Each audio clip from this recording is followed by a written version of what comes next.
Assalamualaikum warahmatullahi wabarakatuh. Nama saya Raja Fitri Anissa, saya dari kelas 82 dari jurusan akuntansi.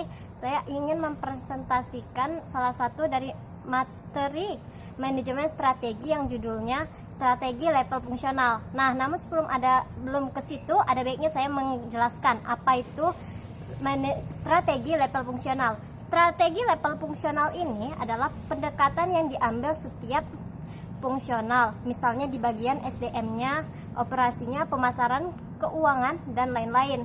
Nah, yang gunanya untuk mencapai sasaran dan strategi korporat ataupun bisnis yang memaksimalkan produktivitas sumber dayanya. Nah, di lingkungan strategi fungsional ini ada 5 ruang lingkup maksud saya. Ruang lingkup pertama itu adalah strategi pemasaran, yang mana tujuannya adalah meningkatkan kinerja melalui substrategi. Substrategi ini terbagi atas 3 hal penting, yaitu yang pertama segmentation, di mana segmentation ini adalah upaya memetakan pasar dengan memilah-milah konsumen sesuai persamaan di antara mereka, misalnya berdasarkan umur, gaya hidup, ataupun penghasilan mereka. Yang kedua adalah target, yaitu adalah tahap kedua setelah segmentation, yang mana kita mulai membidik kelompok konsumen mana yang akan kita tuju. Dan yang ketiga adalah positioning, adalah tahap terakhir, yaitu bagaimana kita menjelaskan produk kita kepada konsumen. Misalnya kita menjelaskan apa keunggulan dan perbedaan produk kita dengan produk pesaing. Yang kedua ada manajemen strategi operasi. Nah, manajemen strategi operasi ini adalah suatu visi fungsi operasi yang menetapkan keseluruhan arah atau daya dorong untuk pengambilan keputusan. Nah, di dalam strategi operasi ini terdapat 3 indikator penting untuk menentukan strategi operasi ini. Yang pertama adalah komitmen terhadap aktivitas yang ada pada ruang lingkup perusahaan.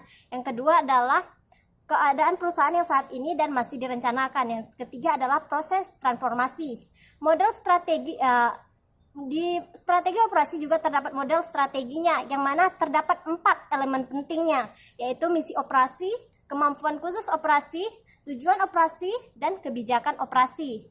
Nah, selain model, tipe manajemen strategi operasi ini juga memiliki tipe yang memiliki tipe strategi operasi, yang mana tipenya ini terbagi atas 2, yaitu strategi biaya rendah dan strategi bisnis inovasi produk.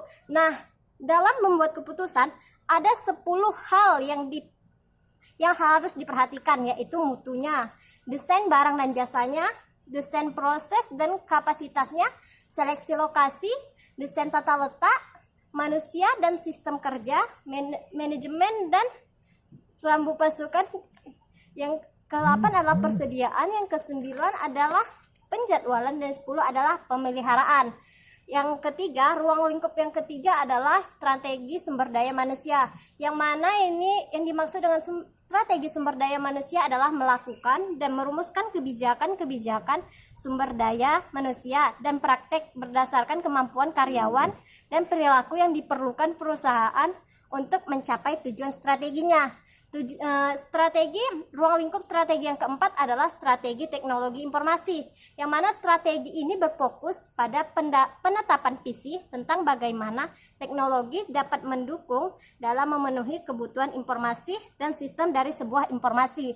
Dan yang terakhir adalah riset dan pengembangan, yang mana gunanya meningkatkan kinerja operasi melalui penggunaan beberapa strategi seperti perbandingan kompetitif, pengembangan produk, serta analisis substitusi dan peningkatan mutu produk. Sekian yang dapat saya sampaikan. Jika banyak kesalahan dan hal-hal lainnya, saya mohon maaf, dan saya akhiri dengan Assalamualaikum warahmatullahi wabarakatuh.